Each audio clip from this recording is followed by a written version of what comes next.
Halo, assalamualaikum warahmatullahi wabarakatuh. Selamat datang di channel baru saya. Ya, ini adalah channel baru saya dan ini juga video pertama saya. Ya, kalau kalian pernah lihat saya di channel yang lain ya, channel Danari Lazim Music ya, itu bahas tentang permusikan walaupun nggak expert ya. Jadi tentang harmonisasi. Nah, di channel ini saya ingin fokus pada unek-unek ya. Jadi hal-hal yang sering saya temui di lapangan mengenai sesuatu yang pernah saya baca, saya pelajari, saya bandingkan di lapangan dan keresahan-keresahan saya terhadap pola pikir masyarakat kita. Karena basic saya di sini adalah dosen ya, dosen, seorang pendidik. Maka saya sangat-sangat peduli terhadap mindset, terhadap pola pikir masyarakat kita. Dengan berpola pikir yang benar, yang sehat, yang bagus, maka masyarakat ya, manusia itu bisa menjadi manusia yang berkualitas ya. Jadi basicnya itu dari sini ya. Kalau katanya seingat saya, kalau katanya Plato ya, katanya Plato, pikiran itu menyehatkan jiwa. Jadi bukan jiwa yang menyehatkan pikiran. Kebalik, pikiran yang menyehatkan jiwa. Karena apa?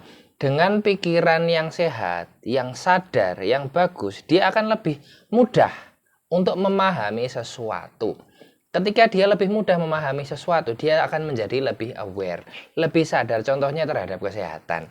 Orang yang pikirannya sehat, dia akan lebih mudah memahami tentang betapa pentingnya kesehatan, sehingga dia bisa mengaplikasikan pola hidup sehat untuk dirinya sendiri. Oke, pada video kita yang pertama, video saya yang pertama ini, maaf ya, video saya yang pertama ini karena ini bukan kita ya, yang ini yang rekam saya sendiri, yang edit saya sendiri, yang mikir konten saya sendiri, dan begitulah. Makanya ini adalah video saya ya. Di video saya yang pertama ini saya ingin membahas tentang sebenarnya menghafal itu penting apa enggak sih dalam pendidikan kita ya.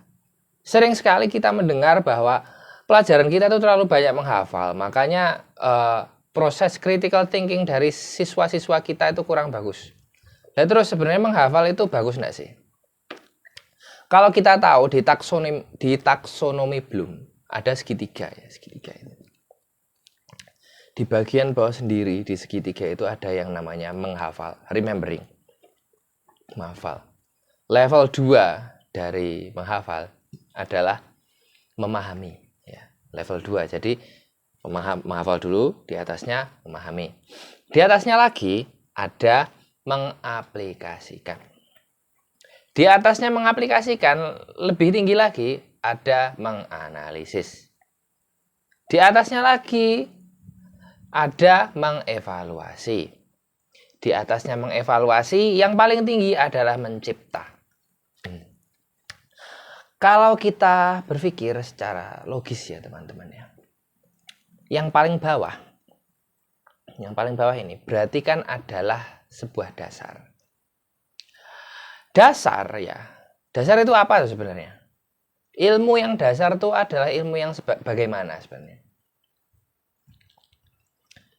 Ilmu yang dasar sebenarnya teman-teman adalah ilmu yang akan selalu digunakan sepanjang hayat. Ya.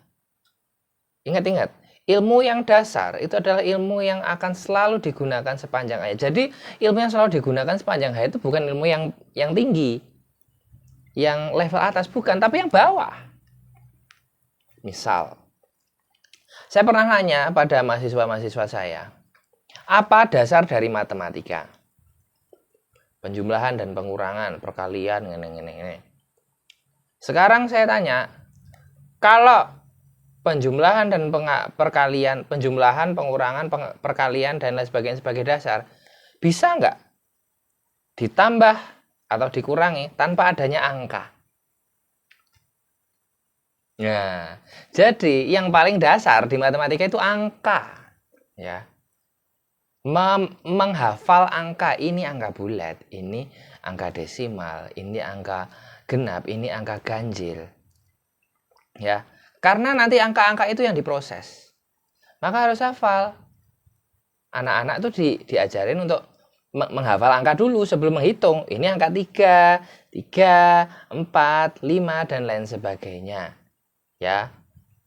Nggak mungkin bisa nambah, bisa ngurang, bisa ngali kalau nggak ngerti angka. Gitu ya. Kalau nggak hafal sama angka, bahasa Inggris. Ya. Saya juga kebetulan juga fokus ke bahasa Inggris juga. Saya selalu tanya ke murid-murid saya yang baru, apa dasar dari bahasa Inggris? Kalau mau belajar bahasa Inggris itu apa dulu, Dek? Grammar. Nah, mendengarkan, berbicara. Sekarang gini, bisa enggak kamu bicara bahasa Inggris tanpa tahu kosakatanya? Misal, ini apa? Meja.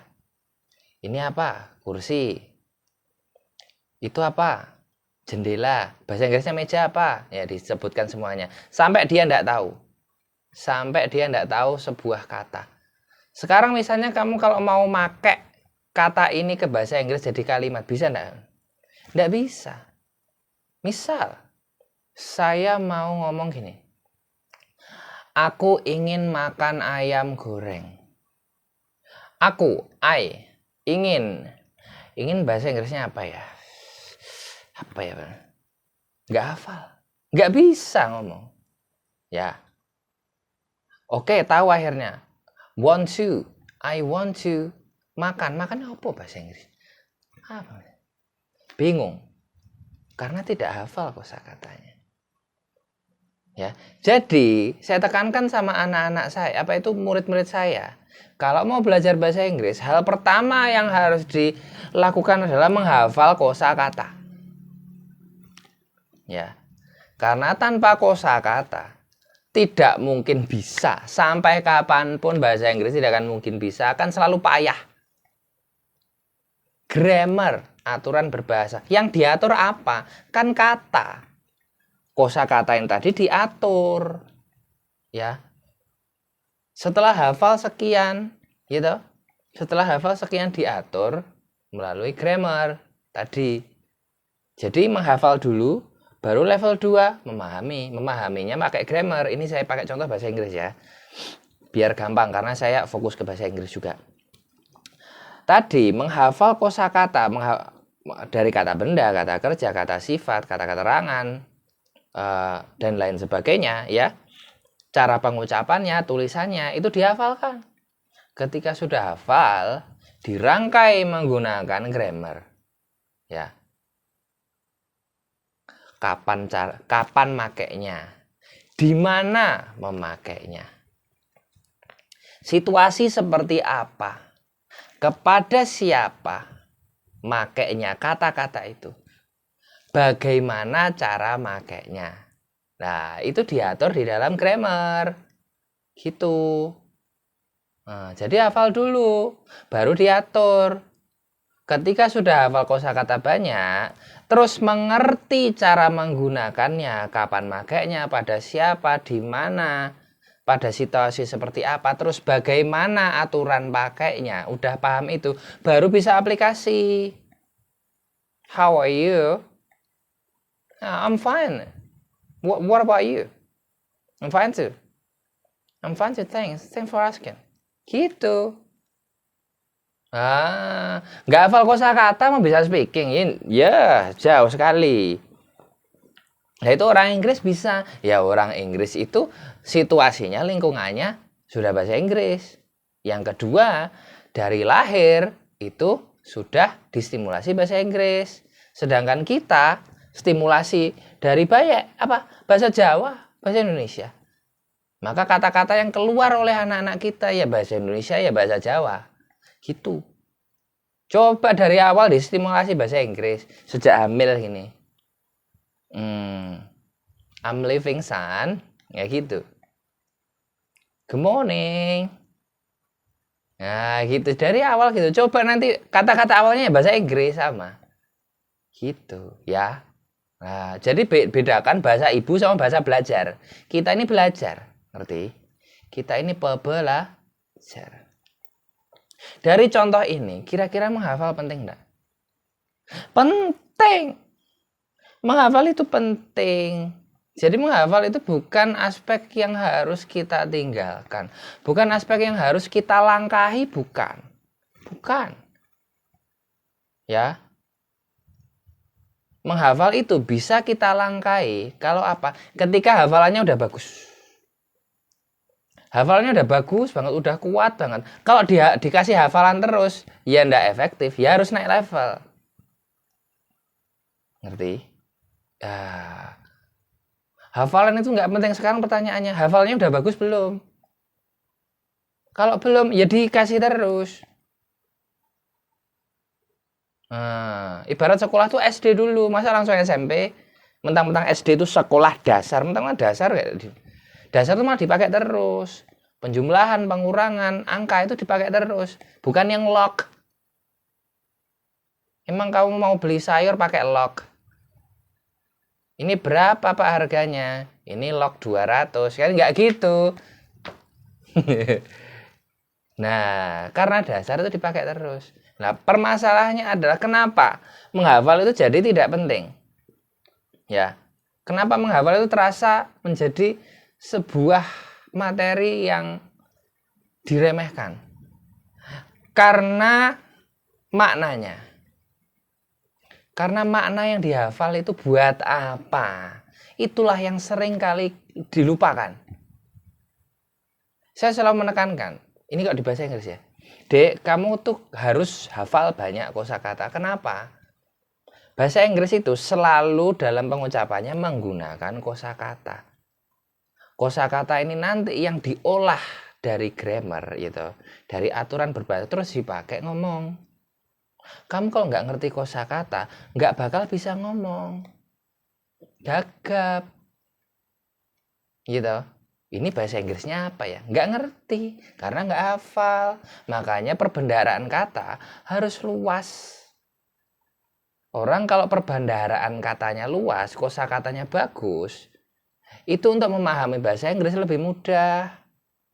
Nah, apa bahasa Inggrisnya berbaring, apa bahasa Inggrisnya tidur, apa itu harus tahu. Kalau nggak tahu, gimana nanti kamu mau mengucapkannya, mau mengungkapkan sesuatu dengan bahasa Inggris kalau kamu nggak tahu apa yang harus diungkapkan, kata apa yang harus dilontarkan gitu. Sehingga dia punya kesadaran, oh menghafal kosakata itu penting. Sehingga dia punya niat untuk menghafalkan itu tadi. Yang perlu ditekankan itu makna hafalannya itu apa. Ya. Kalau yang dihafal nggak penting, ya cepat lupa. Tidak tertanam di sini. Misal, pelajaran sejarah. Pahlawan-pahlawan yang dulu pernah diceritakan dalam sejarah waktu sekolah, masih ingat semua? Enggak kan? Banyak yang lupa toh. Mungkin segelintir masih ingat namanya, karena sering dinyanyikan, ada di nama jalan. Tapi cuma ingat namanya, habis itu ya kayak lupa. Paling ingat sebentar, habis itu lupa. Kenapa? Karena dia tidak punya makna langsung pada hidup Anda. Dia punya makna di dalam sejarah, tapi dia nggak ada kesannya secara langsung buatmu, gitu loh. Kalau pertanyaannya diganti, ingat nggak saudara-saudaramu, teman-temanmu yang sudah pergi meninggalkanmu dahulu, sudah menghadap yang kuasa, masih ingat nggak? Masih. Kenapa? Karena mereka punya makna di hidupmu. Pernah mengisi sejarah di hidupmu langsung. Makanya kami kan udah sampai ngoweh ya. Gitu, ingat. Karena tertanam di sini mereka punya makna. Gitu loh. Makanya ketika semester ini saya mengajar program studi lain. Jadi mata kuliah di program studi saya diajar di prodi lain. Yang saya pikirkan berhari-hari ya. Jadi kan beberapa, kayaknya seminggu apa 2 minggu gitu sebelum mulai perkuliahan dikasih tahu mata kuliahnya. Yang saya pikir setiap hari sebelum sampai saya ngajar, gimana caranya menanamkan makna. Mata kuliah ini gimana supaya bermakna di mata mereka tuh gimana. Karena prodi lain ya, kurikulum merdeka ya. Prodi lain. Karena kalau saya sudah mendapatkan makna, Sudah bisa menanamkan pada mindset mereka ini bermakna, ini penting. Saya dapat perhatian itu. Anak-anak ketika diajarin memperhatikan. Gitu. Jadi kebermaknaannya itu yang harus kita tanamkan dulu. Menghafal itu penting. Kalau hafalannya belum kuat. Yang kedua, yang dihafal bermakna. Ya. Yang dihafal tidak penting. Pendidikan adalah suatu proses. Tapi buat apa dihafal pendidikan itu? Wong setiap ahli pendapatnya beda-beda. Apa esensinya? Kan nggak ditanamkan di situ. Ya, makanya cepat lupa. Pendidikan itu apa tuh, Dek? Sebenarnya tuh pendidikan tuh yang kayak gimana tuh? Tujuannya buat apa? Nggak tahu. Kenapa? Mereka hanya menghafalkan hafalan-hafalan yang kosong. Mereka tidak tertanam, aku tuh harus paham ini karena fungsinya buat ini, gitu. Nah, ketika sudah paham fungsinya, mereka hafalan jadi lebih kuat. Ya. Sudah hafal baru memahami memahami lebih dalam. Ya. Pendidikan itu cabangnya apa aja. Lah, pendidikan tuh kalau dikaitkan dengan kesehatan itu gimana? Nah, itu dipahami gitu. Baru nanti mengaplikasikan ketika mengajar. Misalnya kalau di pendidikan loh ya, kalau guru loh ya, gitu, mengaplikasikan, menganalisis, ya. Pendidikan yang seperti ini tuh sebenarnya cocok dimasukkan ke cabang ilmu yang mana ya? Analisis. Jadi bertahap, gitu.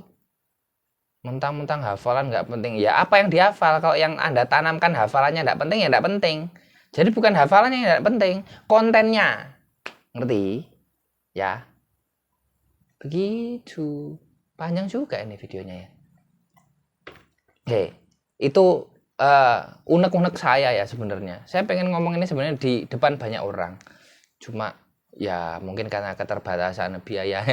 Kalian tahu sendiri lah, pendidik di Indonesia ini miskin-miskin sebenarnya. Ya enggak semua sih, tapi kita harus tahu, kita harus sadar.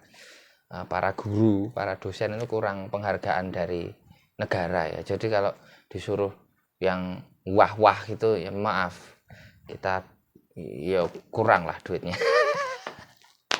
Oke, sekian dari saya. Semoga video ini bermanfaat dan saya semangat untuk upload video-video berikutnya. Jangan lupa, nanti saya nggak minta like.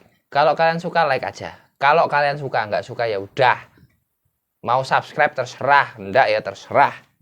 Yang penting saya sharing gitu aja. Oke, terima kasih sudah menonton video ini. Akhirnya wassalamualaikum warahmatullahi wabarakatuh. Bye.